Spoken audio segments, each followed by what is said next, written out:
بسم الله الرحمن الرحيم.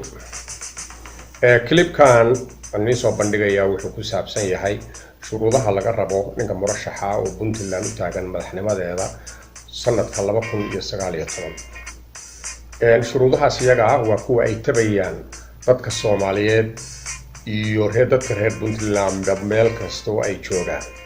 shuruudaha siyaga bal marka u horeysa waa inuu midda koowaad ninka murashaxa ah soo bandhiga barnaamijkiisa siyaasadeed oo qoraal ah oo uu ku hogaamin doono Puntland. tan ku xigta waa inuu wacad ku maraa oo saxiixa oo ballan qaada inuu barnaamijka isaga ku bilaabi doono 3 bilood oo ugu horeysa xukunkiisa hadii uu ku guuleysto hirgelinteeda uu ka bilaabi doono.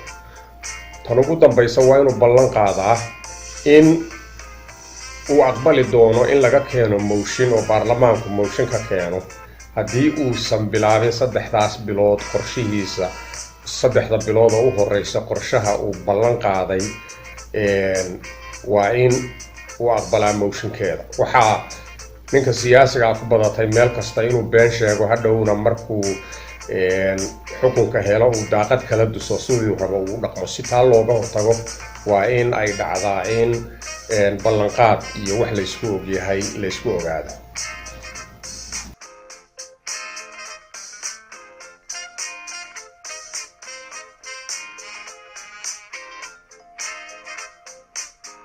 waxaa murashax kasta looga baahan yahay ballanqaadka uu shacabka reer Puntland u ballan qaadayo qodobada soo socda. qodobka koowaad, doorasho musuqmaasuq ka hufan. waa inuu qayb ka qaataa inayan doorashada Puntland ayan eersanin ama ku dhicinin musuqmaasuqii lagu yaqiinay doorashooyinka Soomaaliya oo dhan. waa inuu ballan qaadaa inuusan iibsan doonin codadka si loo soo doorto. waa inuu ka dhawaaqaa fartana ku fiiqaa musuqmaasuq kasta oo doorashadaas meel ka soo gelaya ama wax lagu dooranayo.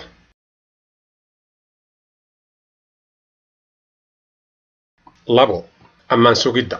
ammaanliyada Puntland waxay ka iman kartaa gudaha iyo dabaddaba. haddaba murashaxaasi waa inuu ballan qaadaa inuu qodobada tan iyaga raaci doono inuu ammaanka sugo. qodobka hore, maadaama saraakiishii hore ee Puntland ay gaboobayso ama hawlgab noqonayso, waxaa lagama maarmaan ah in ciidan cusub la qoro, tababarna loo furo, dabadeedna loo kala asteeyo hawsha ammaan sugidda ee Puntland, loona sameeyo nidaam ay hawsha ku wadaagi karaan ama ay hawshu ku qaybsan tahay.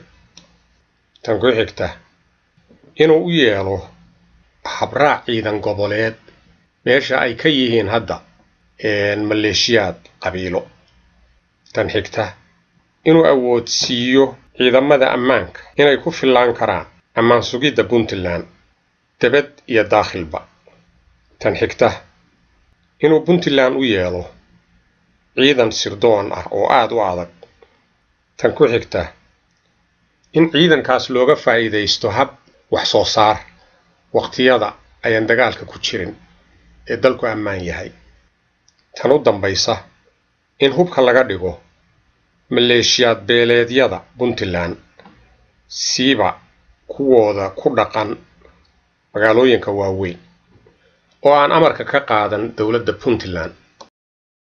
qodobka saddexaad, u gogol xaarista nidaam doorasho oo qof iyo cod ah.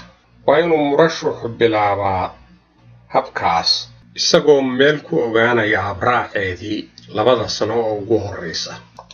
waa inuu jidka u xaaraa oo sahlaa inay samaysmaan axsaab doorasho meesha hadda awood qaybsiga qabiilo wax lagu doorto. axsaabtaas oo aan ka badnaan karin 5 xisbi kana yaraan karin 3. qodobka afraad, Afrika waxaa la haray oo asaageed ka reebay waa musuqmaasuq. haddaba murashaxa cusub waxaa looga fadhiyaa inay Puntland jidka u fasho in Soomaaliya oo dhan uu musuqmaasuq ka suulo iyaduna ay iska bilowdo. waa in hawl kasta lagu maamulaa daahfurnaan oo ay xor ka ahaataa eex iyo kala sokomarsi. waa in wasiirada lagu doortaa tayo, aqoon iyo karti ay leeyihiin ee aan lagu dooranin jilibyada ay ka soo jeedaan. iyo qancintooda. qodobka shanaad, la xisaabtanka dowladda dhexe ee federaalka ah ee Soomaaliya. waxaan qarsoonayn in dowladda dhexe ee Soomaaliya iyadoo awoodeedu ayaan dhaafsiisanayn 2 ama 3 xaafadood oo Muqdisho ah ay dhaqaalihii Soomaaliya loogu talagalay oo dhan iyadu u tashato ama ha la dhunsado ama si xun ha loo maamulee lagana gacan bidixeeyo dowlad goboleedyada intooda kale. taas waa waxa shirkii u dambeeyay ee Kismaayo ka dhacay iyo kuwii ka horreeyayba ay uga dhawaaqeen goosteenna inay kalsoonida kala noqdaan markay arkeen cadaalad xumadeeda. waa in murashaxu uu ku filan karaa inuu dowladda dhexe kula xisaabtamo inay gudato xilkii loo igmaday, qaybna uu ka qaato sidii ay xilkaas u gudan lahayd. tan ku xigta, inuu Puntland u soo dhiciyo xaqii ay ku lahayd dowladnimada Soomaaliya, hadday noqoto macaawimooyinka Soomaaliya la siiyo, deeqaha la siiyo, hadday noqoto deeqaha waxbarasho, iyo haddii ay noqon lahayd dib u dhiska ee kaabayaasha dhaqaale. 6. la falgalka mujtamaca reer Puntland. murashaxu waa inuu yeeshaa ama joogteeyaa la kulan dadka uu kala hadlayo meediya 3 biloodba mar oo uu u sharxayo meesha Puntland taagan tahay iyo hawlihii loo igmaday waxa ka hirgalay iyo waxa ka hirgali waayay iyo sababaynteeda. tan ku xigta, waa inuu dib u heshiisiin u sameeyaa hoggaamada dhaqameed ee reer Puntland oo aad moodo inay kala qoqoban yihiin, hoostaasna ay isaga shuurinayaan. tan ku xigta, inuu yareeyo saamaynta khaldan ee hoggaamiyeyaasha bulshadu ay ku yeesheen siyaasadda Puntland, taasoo runtii ku noqotay nuqsaan midnimada iyo wadajirka mujtamaca reer Puntland oo ay hoggaanka u yihiin. murashaxii xukunka ku guulaysta waa inuu hoggaamada dhaqameed ka ilaaliyaa siyaasadda ku labankeeda iyo kala sokomarsigooda iyo naasnuujinta qaarkood. taasi waxay horseed u noqotay tabadii ay ku lahaayeen oo dadka ku kala badbaadin lahaayeen inay u tashan waayaan oo isaga imaan waayaan. 7. la dagaalanka maandooriska.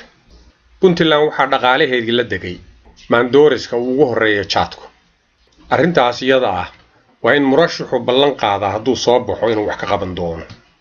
waa inuu marka hore ku bilaabaa in 2 maalmood oo keliya la keeni karo jaadka Puntland, ciidan xoog badanna loo sameeyaa oo arrintaa koontaroola. inta aan kulligiisba la joojin, tilaabo waa in loo qaadaa oo tilaabada hore la yiraahdaa 2 maalmood keliya ayaa Puntland jaadku iman kara. marka 2 bilood la qaayibo ayaa kulligiis oo dhan la mamnuuci karaa. lacagta uu ka saaro iyo dhibaatada kale oo uu bulshada bado weligeed lagama raysan karo. taas wax Puntland gaar ku ah maaha, Soomaaliya oo dhan bay la wadaagtaa. gunaanad, shuruudahan iyaga ah qaarkood waxay u baahan yihiin ogolaanshaha baarlamaanka inay meel mariyaan, laakiin waa inuu ka qaataa ninka murashaxa haddii uu ku guulaysto inuu meel mariyo oo baarlamaanka horgeeyo oo cududo inay hirgalaan. tan u dambaysa, waxaan baran doonaa oo ka sugaynaa murashaxiinta inuu Puntland u yimid inuu ka shaqaysto iyo inuu u yimid inuu u shaqeeyo. taasi taariikhdiisa dambe oo siyaasadeed ayay dhaxal u noqon doontaa. ilaahay sida roon iyo ninkii doora ilaahay ha noo dooro. asalaamu calaykum.